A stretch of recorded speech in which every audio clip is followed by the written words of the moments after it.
You think you're starting over, but you're not.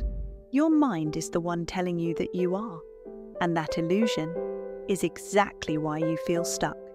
You don't actually start from zero, but it always feels like you do, and that's the problem. Every time you restart, you think everything before it doesn't count. It's not that you lack consistency, it's that you keep emotionally resetting yourself. One bad day, and you erase your progress in your mind. New plan, new motivation, new beginning. Again.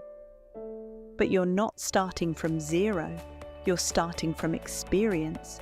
The problem is, you treat experience like failure. So instead of building on it, you throw it away. That's why progress feels slow, not because you aren't growing, but because you keep discarding your growth. Real progress is not perfect consistency, it's continuation. Even when you stop, you don't reset, you continue. If this resonated, subscribe and stay close. Your path is still going.